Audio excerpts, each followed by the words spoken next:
teachers and students send an invitation to Juhi Jha at yoursarthi@such.org.in.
Hello and a very warm welcome. You're watching Gravitas with me, Molly Gambhir. Here's a look at what's lined up for you on the show tonight.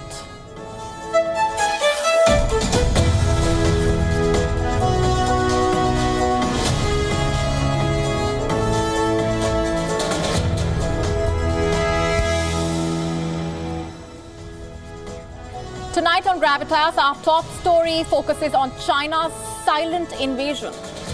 It is a story of China's regional belligerence to the extent of building villages. You do not want to miss this story. It's coming up shortly. And meanwhile, here's a look at what else is lined up for you on the show tonight. The rape and murder of a doctor in India's Kolkata while she was on duty has sent shock waves across the country. We get to the complete story and what the protesters are demanding. A helicopter crashed into a hotel in Australia, triggering immediate evacuation and leaving behind a series of unanswered questions. We also dissect for you India's performance at the Olympics with special updates all the way from Paris. All this and more lined up for you tonight.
Our top story tonight is about China's silent invasion. Here on Gravitas, we have been telling you all about how China's creeping invasion of countries it borders. Well, tonight we have satellite images that will paint the full picture of China's regional belligerence. Just have a look at these pictures on your screen. These are satellite images analyzed by New York Times. They show settlements and villages with Chinese military presence and all manners of banners and posters that will make you believe they are in China. These are villages with cookie-cutter homes and paved roads that did not exist even a few years ago. They are new. Who put them there? What explains the movement of people to these previously uninhabited villages all of a sudden? Now, if these questions came to your mind, They are completely valid because here's the truth. Several of these new villages and settlements are not in China. They are in India, Bhutan, Tajikistan, Vietnam. In fact, China is building these villages and paying people to live there with the promise of a better life. They are what the Indian Army calls dual-use villages, meaning they serve two purposes. One, they help China falsely project power in territories it does not have right over. Number two, they can serve as defense and military base in case of conflict. Now, let's just zoom out, take a look at the world map. There is China. Then there are these civilian outposts made by China. In fact, China has reportedly built over 50 new villages across its western frontiers in recent years. According to reports, at least 12 of these villages, if not more, are in areas claimed by other countries. According to the Center for Strategic and International Studies, CSIS, which is an American think tank based in Washington, China has also established militarized facility in one such village of Mig-Yitun, or Zari in Chinese. Satellite images, in fact, show trucks and tents, as well as what appeared to be a shooting range. This is proof of the dual-use nature of these villages. And what's more, China is not done. The Xi Jinping regime is adding more houses to the 100 other villages it has built. And the idea basically is to get more people to shift more people there and give these villages a kind of permanence. And by doing this, China aims to change the status quo and falsely claim control over contested or disputed areas contested by different countries. Now, it's clear China wants to use these civilian settlements to quietly solidify China's control in far-flung frontiers. It's the same thing China is doing with fishing militias and islands in the disputed South China Sea. China says that the villages are there for security, but strategic affairs experts say that in quietly building militarized villages, China is actually replicating on land an expansionist approach that it has successfully used in the South China Sea. On land, China's operation has moved faster, it seems. In just 8 years, the country has reshaped its frontiers by building these strategic civilian outposts. And what's more, the inhabitants of these villages, they serve as the eyes and ears for the Chinese Communist regime. When it comes to India, the images reveal that China has put at least one village near every accessible Himalayan pass bordering India. It has also put villages along passes bordering Bhutan and Nepal. By the looks of it, these villages are for civilians. They have schools, clinics, houses. But you see, they also provide China's military with access to roads, access to the internet, access to power. If and when the day arrives for conflict, the Chinese army can basically use these villages to quickly move troops to the border of the new villages that were identified in Tibet. In fact, one is on land claimed by India. 11 other settlements are in areas contested by Bhutan. Some of those 11 villages are near the Doklam region, the site of the standoff, remember, between Indian and Chinese troops in 2017.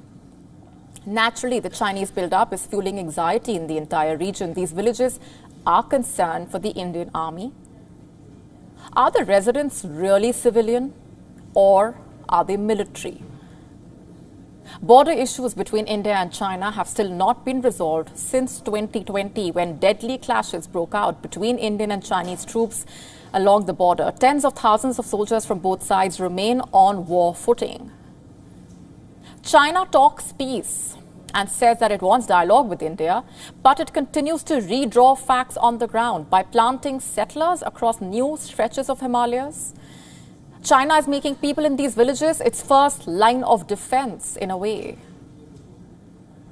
India has responded with what New Delhi calls vibrant villages. It is a campaign that aims to revive, not make, hundreds of villages along the border. The aim is to modernize the border villages of India, to improve the quality of life of the people living there, to leverage their tourism potential, to promote local, cultural, traditional knowledge and heritage through the Vibrant Villages campaign. You see, India is strengthening its security grid on the line of actual control. But while India is trying to revive the villages that have existed in these areas for thousands of years, China is making new ones with the intention of invading. Ultimately, these villages serve as propaganda for China. Every few months, China does this, where it builds a new village here, makes a new military base there, releases fake new maps with new names for places that do not belong to China. And in its arrogance, it may pretend to unilaterally change history and the reality of a region, but that does not mean it will change the facts on the ground. China will do well to know that such actions will ultimately fail.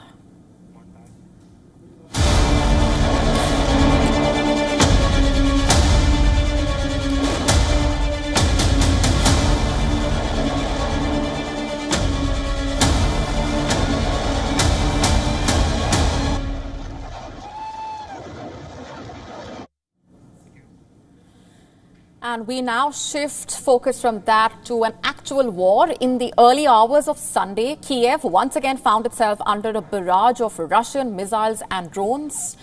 This attack was not just another strike in a long series of assaults, by the way.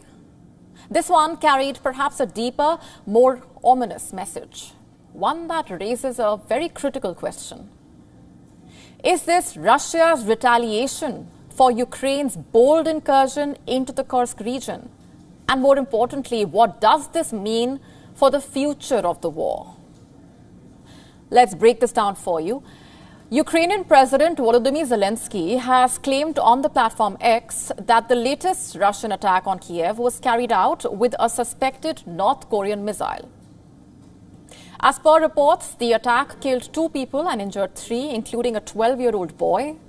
Residential buildings, farm buildings, and vehicles were damaged. In fact, according to Zelensky, this week alone, the Russian army has launched more than 30 missiles and over 800 guided aerial bombs. He has labeled Sunday's attack a deliberate terrorist attack against Ukraine, quote unquote. But beyond the strong rhetoric lies a sobering reality. This is not an isolated incident. Russia's strike was not limited to Kiev. It was part of a broader, coordinated offensive that saw 57 drones unleashed across Ukraine. And out of these, Ukrainian air defenses reportedly managed to shoot down 53. While this might seem like a victory of sorts, let's not forget what these numbers actually represent.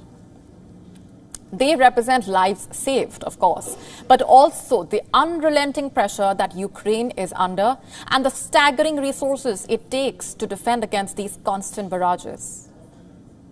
And then there's the matter of those North Korean-made KN-23 missiles.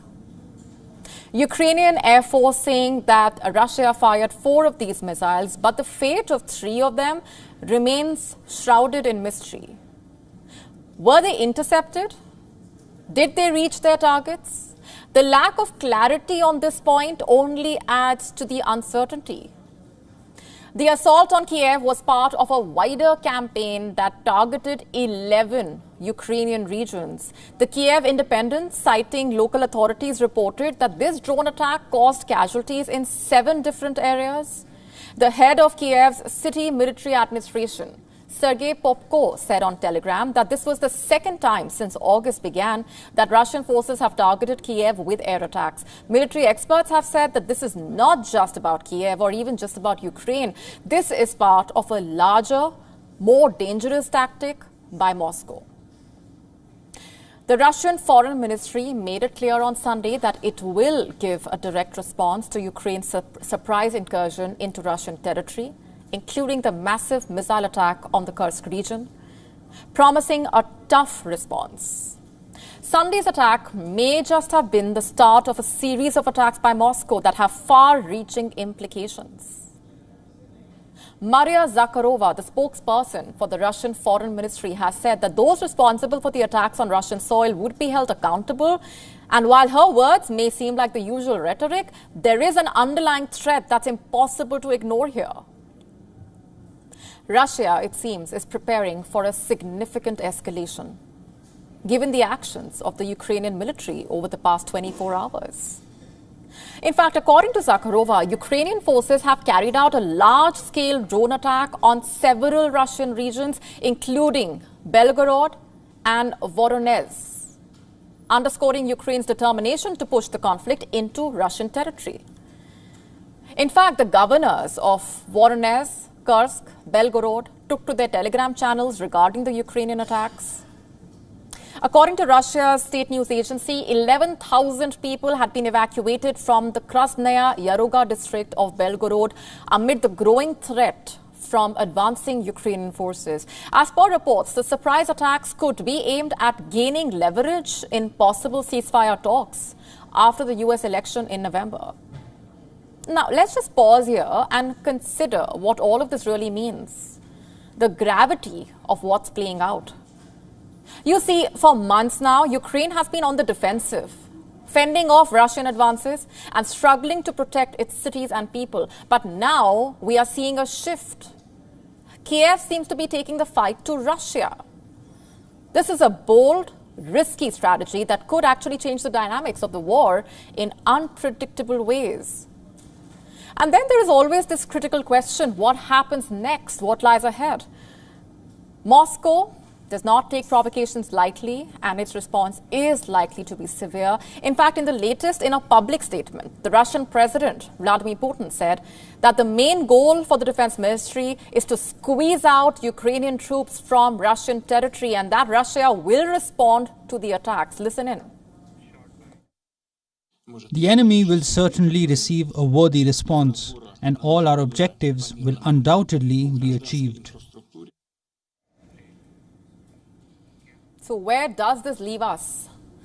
On one hand, Ukraine's bold strategy of carrying the fight to Russia shows resilience. But on the other hand, it's also a strategy fraught with danger. And as we watch these developments unfold, one thing is absolutely clear. The war between Russia and Ukraine is far from over, and the road ahead is uncertain.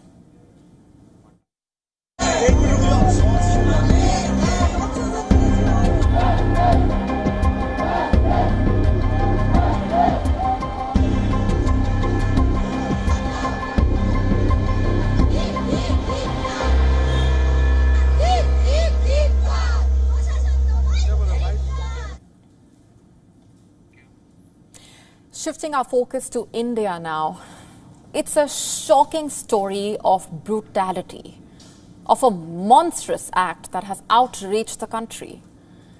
Doctors have declared an indefinite strike. They are demanding justice for their colleague who was raped and murdered in Kolkata on Friday. A gruesome crime that has sent shockwaves across the country. There have been protests and angry reactions. Demonstrators want swift action. They want justice and an investigation without bias. We demand that the authorities complete their investigation and arrest the culprits immediately. The police must keep working, and they should give us a report of their investigation. We want justice for humanity. This happened to a woman who has a doctor. We will prefer a CBI investigation in this matter.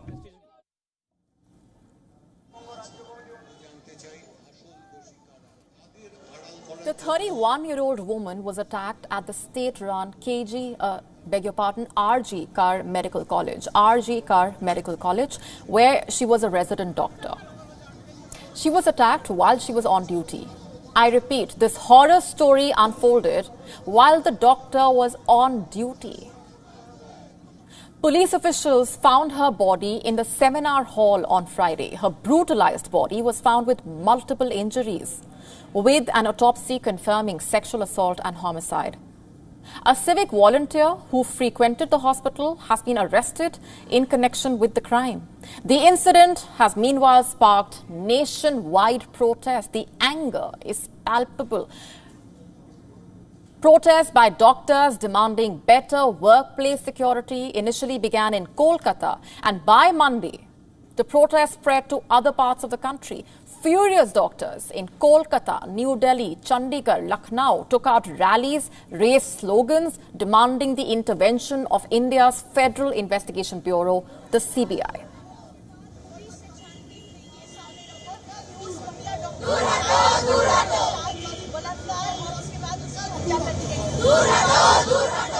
We will keep protesting until our demands are met.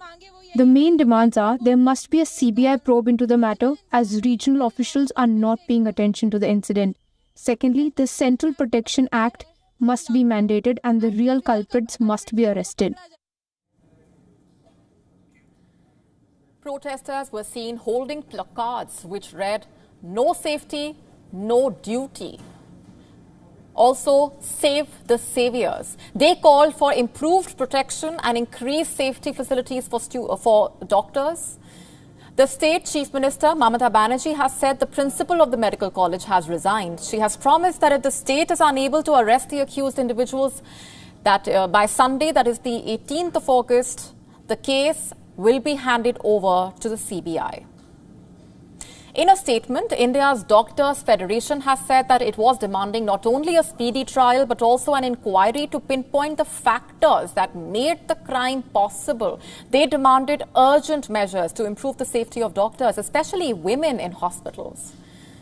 The authorities are investigating the matter, but the incident has once again, unfortunately, shed the light on an uncomfortable truth. Are women not safe anywhere, in any workplace yet? After home, shouldn't places of work be safe places for us? Why aren't we there yet? It is 2024. How are we unable to guarantee this basic right to safety to women?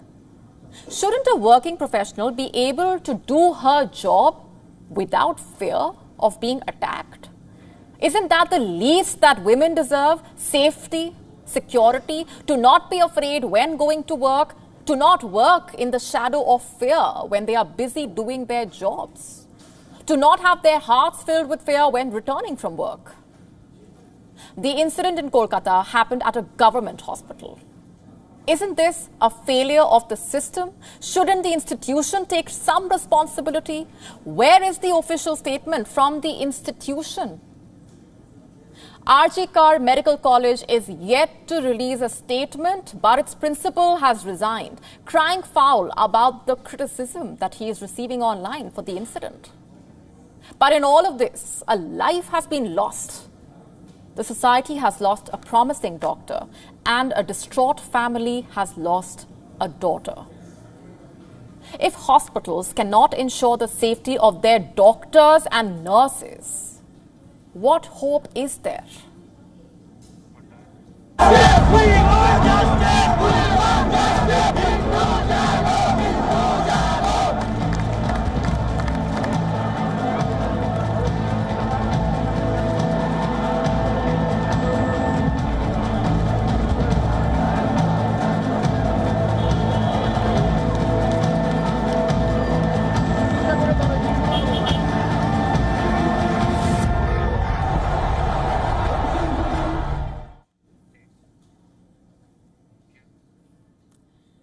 We now turn our attention to a critical issue unfolding at India's border with Bangladesh. Thousands of Bangladeshis could be seen at various parts of the nearly 4,000-kilometer India-Bangladesh border, hoping to seek refuge in India. A video surfaced online showing a border security force officer in West Bengal's Cooch Behar district calmly explaining to a large group of Bangladeshi refugees why they cannot be allowed into India. The video, which has since gone viral, offers a glimpse into the human side of border security. In the video, the BSF officer, speaking in Bengali, addresses the refugees with composure. I'm quoting, "We all understand the difficulties you are facing, but a discussion is necessary. The problem cannot be resolved in this way. Even if we want to, we cannot let you in," quote unquote. That is what the refugees were told. As the refugees express their desperation, the officer assures them that the whole world is aware of their plight, and once any direction is given, the BSF will see how best they can protect them. The statement underscores the fact that despite the gravity of their situation, refugees cannot be allowed to cross into India illegally. The chaos in Bangladesh worsened, and following Sheikh Hasina's ouster, the country plunged into chaos. Reports of widespread violence, particularly targeting minority communities, have been coming in from various parts of Bangladesh. As per reports, at least 200 cases of attacks against minorities have been reported in the country. Hindus, Christians, Buddhists have been the targets of these attacks, leading to mass displacement and a humanitarian crisis at India's doorstep. The resultant violence forced many, particularly from the minority Hindu community, to flee in fear for their lives. Hindus make up around 8% of Bangladesh's population. As per reports, on Sunday, thousands from Bangladesh's Hindu community came out onto the streets in large numbers in Chittagong, demanding safety for their lives, properties and places of worship, while stating, "Bangladesh is our motherland and we won't go anywhere," quote unquote. Similar scenes could also be seen in the country's capital, Dhaka, on Saturday. After the fall of the dictatorship, we were supposed to hold a victory rally, weren't we? Then why are we protesting here? The independence of 2024 is for all. We want justice for the attacks, looting and arson on the Hindu community of the independence. Why did they do this? Isn't this independence for all? Aren't we citizens of this country? Prime Minister Narendra Modi has also weighed in on the situation, expressing hope for a swift return to normalcy in Bangladesh and hoping the new interim government ensures the safety and protection of Hindus and all other minority communities. Muhammad Yunus last week condemned the attacks on minority communities and urged the youth of Bangladesh to protect Hindu, Christian and Buddhist families. In fact, last Thursday, he said the attacks were heinous and urged people to protect the minorities. In response to the ongoing tensions in Bangladesh, India has bolstered its border security, deploying as many as 70,000 BSF personnel along the northeastern borders.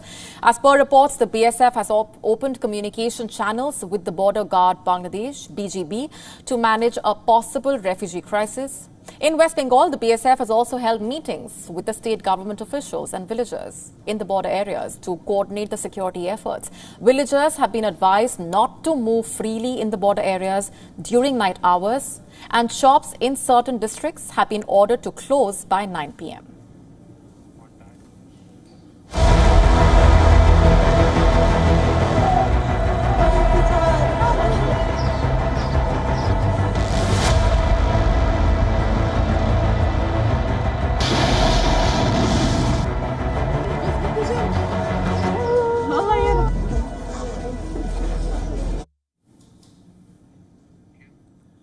Over 100 people were reportedly killed in Gaza over the weekend when Israeli forces struck a school in the eastern Gaza city. Palestinian news agency saying the victims were performing the dawn prayers when they were attacked. The IDF claims the strike was carried out using precise munition, adding, and I'm quoting here, "It cannot cause the amount of damage that is being reported by the Hamas-run government office in Gaza." But paramedics and first responders say they saw bodies ripped to pieces.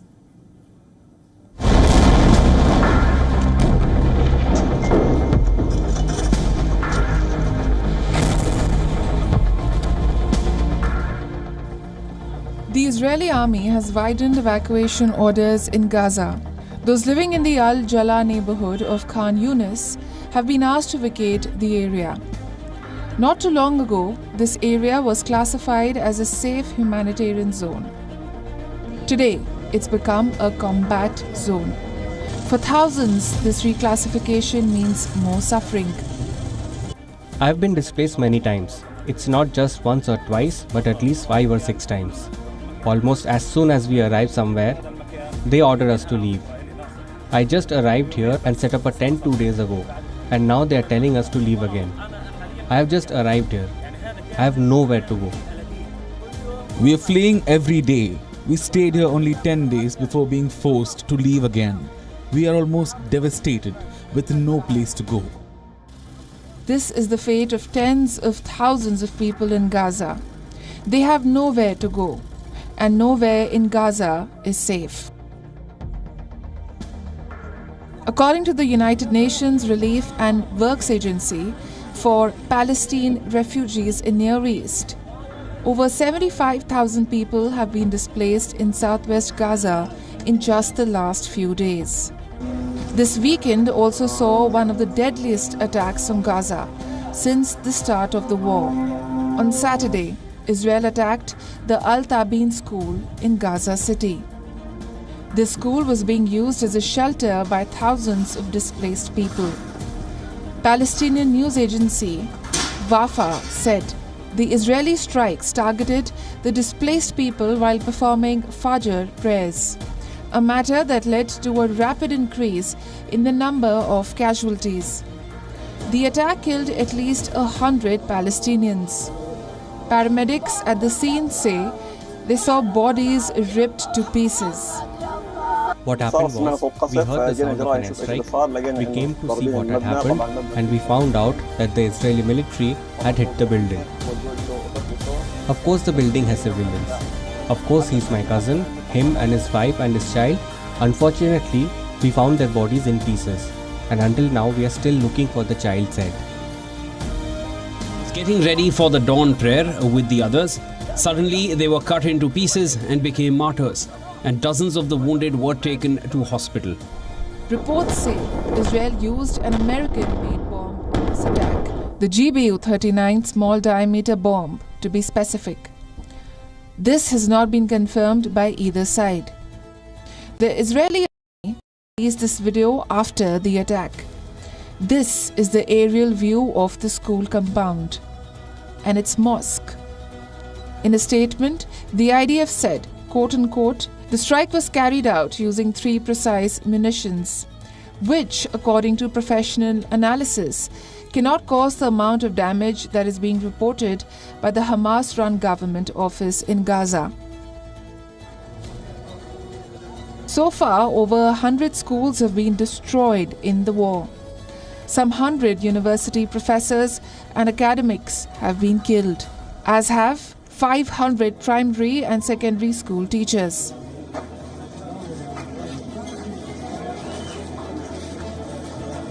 $39,897 Palestinians have died since the 7th of October 2023. This is as per the health ministry of the Hamas-run government in Gaza. Israel's war objective is to finish Hamas. What then explains the death of the innocents? The Palestinian Central Bureau of Statistics claims that Israeli forces have killed 1.8% of the Gaza Strip's population since the beginning of the war. As per this data, 75% of the victims are under 30. 16,456 of those killed were children. How many of them were Hamas? And how many more deaths will this war see before it finally ends? The US media is reporting that Hamas leader Yahya Sinwar wants a ceasefire deal. That is also the message that mediators from Egypt and Qatar have conveyed to officials in Israel. If that's true, then the ball is once again in the court of Israeli Prime Minister Benjamin Netanyahu. Will he agree to a ceasefire deal? Will Netanyahu take steps towards ending the war? The next round of ceasefire talks are scheduled for the 15th of August. But Hamas has cast doubt on its participation in these talks. In a statement, Hamas said, quote-unquote, the movement calls on the mediators to present a plan to implement what was agreed upon by the movement on July 2nd, 2024, based on Biden's vision and the UN Security Resolution. It is the 12th of August in 2024. This is day 311 of the war in Gaza.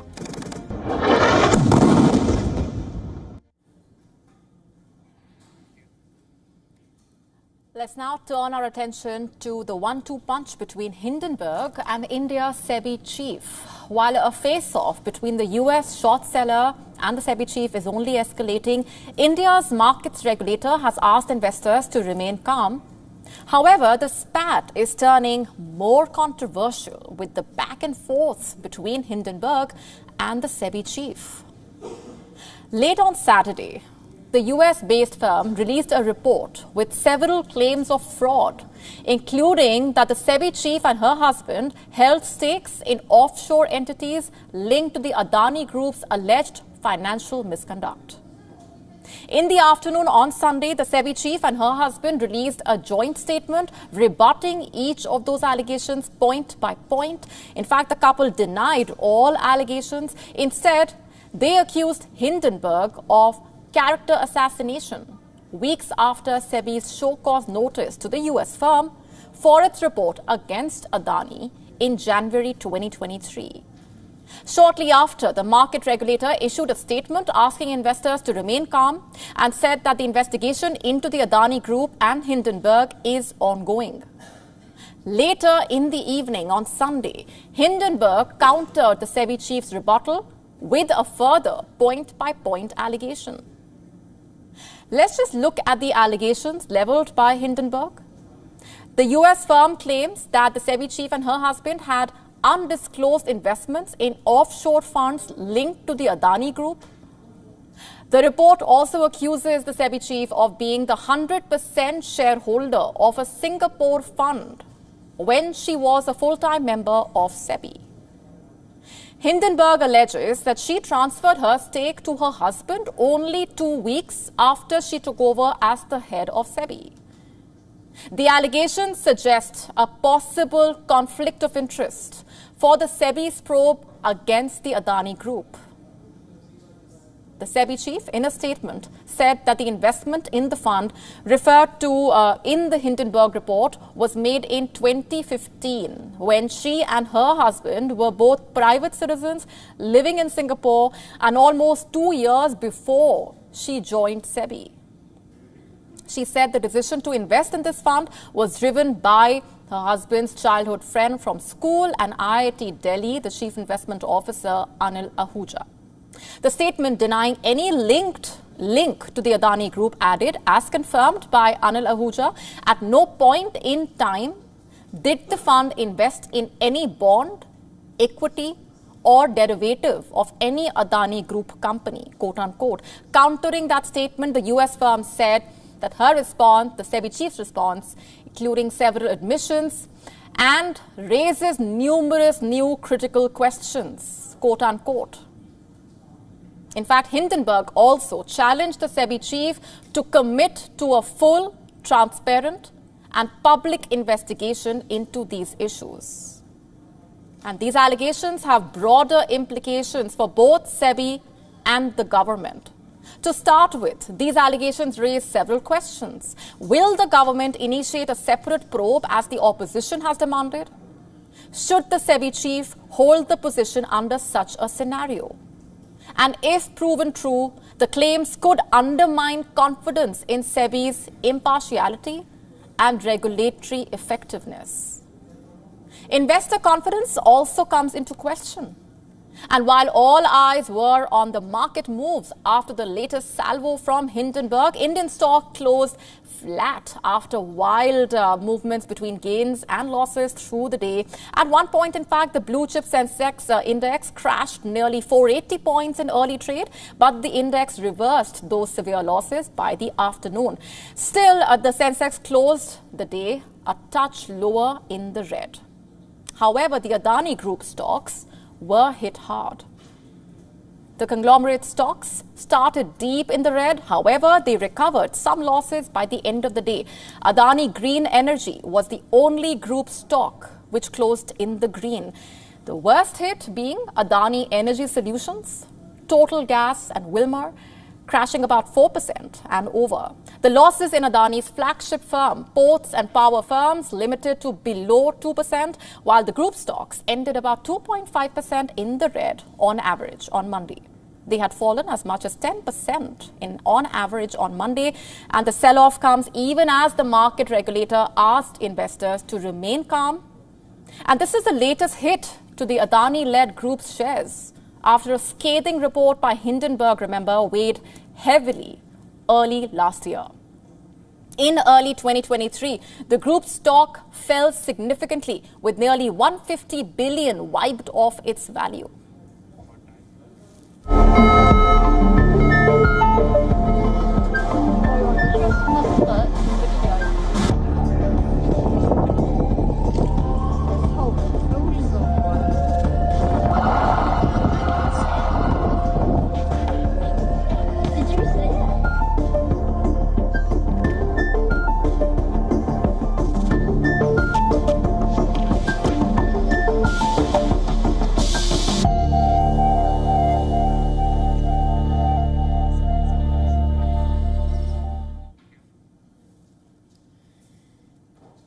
Imagine a helicopter crashing into the roof of a hotel. Sounds like a scene out of an action-packed thriller, right? In Australia, it unfortunately played out for real. Our next report getting you the complete story. This is the Hilton Doubletree Hotel in Cairns, Northern Australia. Early Monday morning, it had an unexpected guest. A dangerous intruder that crashed into the hotel, quite literally. A helicopter crashed into its roof, resulting in a fire. Hundreds had to be evacuated from the building. We are going to go downstairs, yep. I just missed the video. The helicopter pilot was declared dead at the scene. So, what really happened? First things first, this was an unauthorized helicopter flight. How was this unauthorized flight able to take off? Who was the pilot? Authorities have said they had not confirmed the identity of the pilot, his reason for making the flight, or how the tourist helicopter was able to take off from Cairns Airport. Basically, this leaves a lot of questions unanswered. Did you see it? Cairns is a key entry point to the Great Barrier Reef. The crash happened in the early hours of the morning in a busy tourist district. It is peak season for holidaymakers there. Witnesses told local news outlets the crash sounded like a bomb exploding. One of the helicopter's rotor blades landed in the hotel pool, as per the Australian broadcaster ABC. Emergency services were dispatched at approximately 2 a.m. local time following the incident. A couple staying at the hotel was hospitalized, suffering from smoke inhalation, and have now been discharged. Thankfully, no one else on the ground was hurt. The Queensland Police Service Acting Chief Superintendent Shane Holmes has said, "There is no further threat to the community, and we believe this is an isolated incident." It was not known if the man flying the helicopter held a pilot's license or if he worked for the company that owned the craft. Meanwhile, the Cairns Airport CEO said the initial findings of a review showed no compromise of the airport security program or processes. The hotel remains cordoned off while its structural integrity is being examined. Reports say the forensic crash unit is collaborating with Australia's transport safety regulator to investigate the incident and prepare a detailed accident report.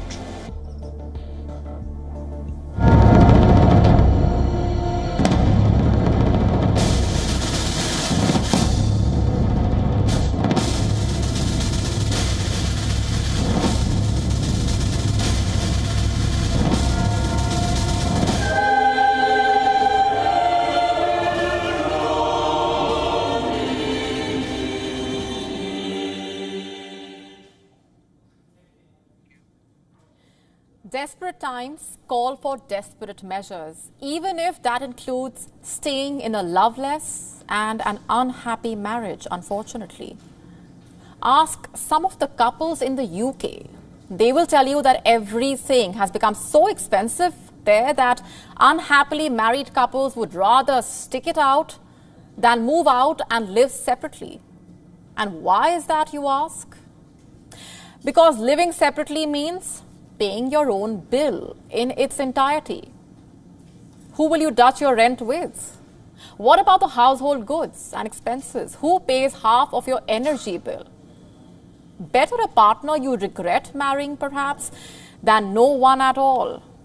This is not a joke. This is the reality of many couples in the UK.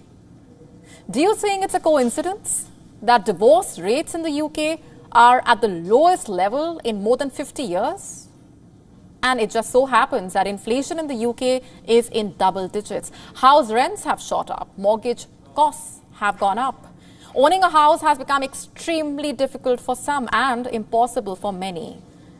And together, all of this has made it extremely expensive to end a marriage. So what exactly are couples doing?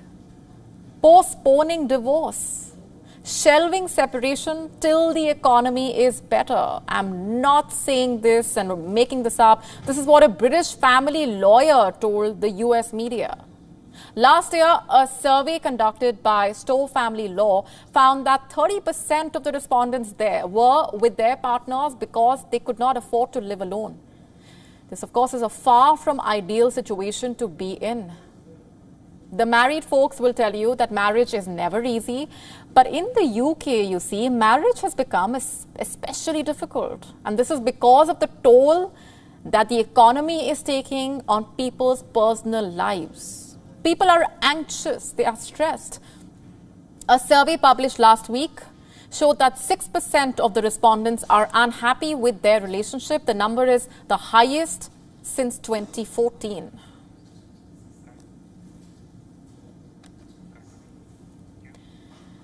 The Paris Olympics are over with 6 medals. This was India's third best outing at an Olympic Games. India had won 6 medals at the London Olympics as well, but in 2012, India bagged 2 silvers and 4 bronze. And to sum up India's performance, WION sports editor Digvijay Singh Deo caught up with the chef de mission, Gagan Narang.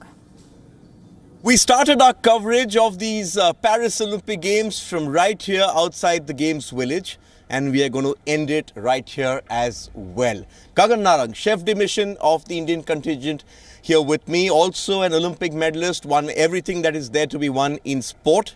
Gagan, it's been a stressful, perhaps 3 weeks, but at the end of the campaign, how do you look at the way the competition panned out, especially from an Indian context? Well, I feel everyone put their best foot forward.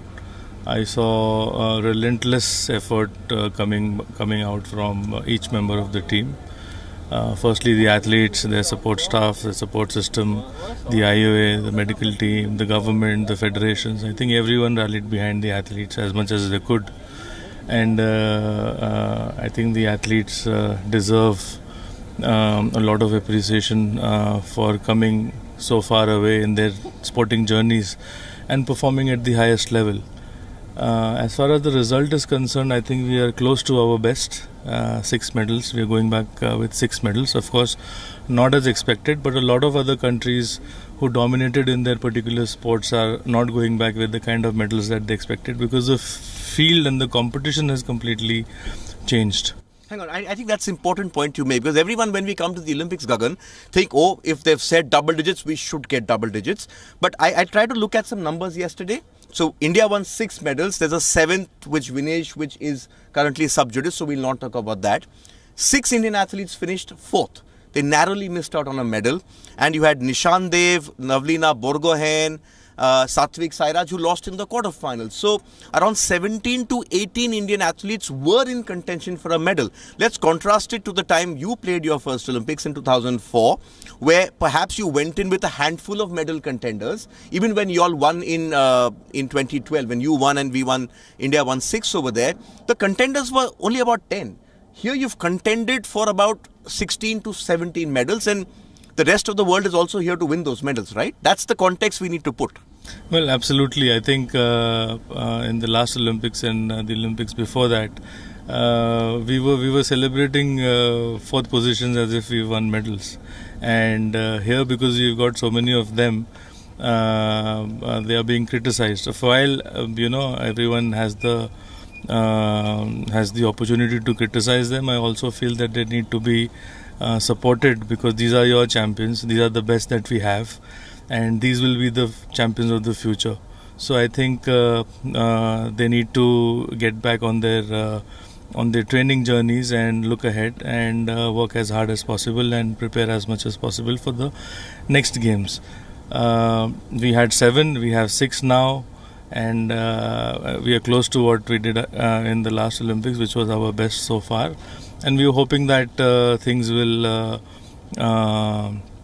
improve. The medical and the well-being of the athletes will improve, because everyone's really, when you don't have the kind of performance that is required or expected out of you, then athletes starts heating themselves up, and then there is pressure from their ecosystem that kind of adds to that emotions that they're going through. So I think they need to be protected as much as possible.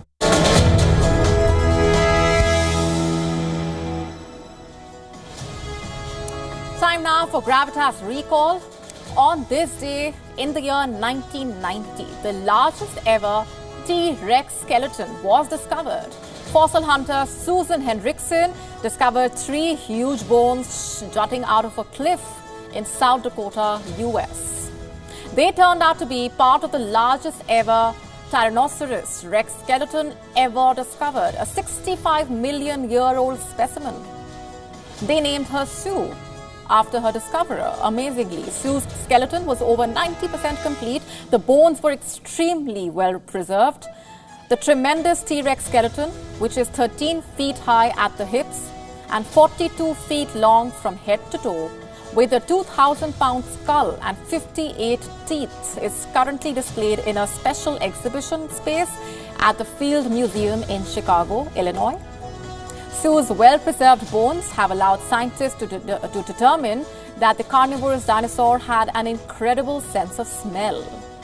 In addition, Sue was the first T-Rex skeleton to be discovered with a wishbone, a discovery that provided support for scientists' theory that birds are a type of living dinosaurs.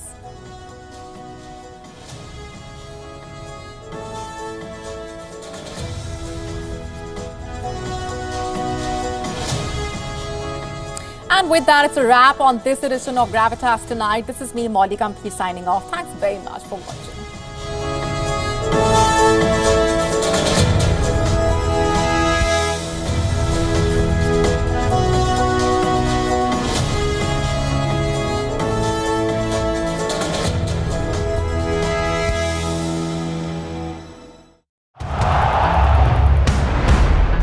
Everyone loves a contest.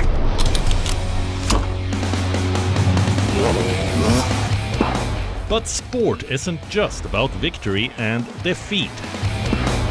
When the GOATs in sport speak, you hear it first on WION. You have to play good cricket over a period of time. I actually pushed myself right out of the damn tournament. We go beyond the stats. Our stories are quoted the world over. At WION, sport is part of our DNA. Come, join us on this journey. Weekdays 6:30 PM IST, 1 PM GMT.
turning point in the West Asia conflict. Israel opens Iran war front.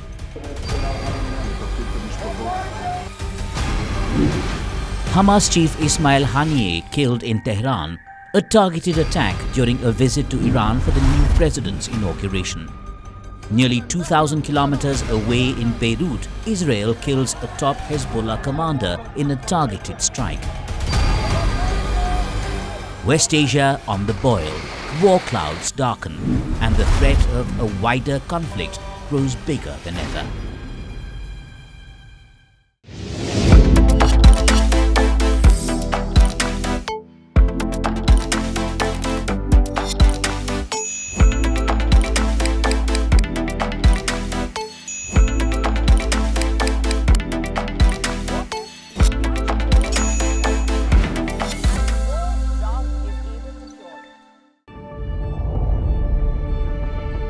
The Earth is sending distress signals. Wildfires, droughts, and melting glaciers. Can we reverse the damage? Explore the harrowing effects of climate change. It's a wake-up call. Global emergency. Climate Tracker on WION World is One. Namaste. Hello, friends. We did Dr. Subhash Chandra show, popularly known as DSC show, for 4 years, from August 2014 to August 2018. 28 states of Bharat. Of course, we reached out to all of you in 190 countries across the world. The show was very successful. Each episode was being watched by almost 25 million people every week. For past 6 years, the demand of the show has never died down. People write to us, people ask for the show to restart again. Hence, we are beginning the show once again on All Z Network, also on WION, which is the global network channel from India. Again, thank you for your love and affection. See you soon at Subhash Chandra.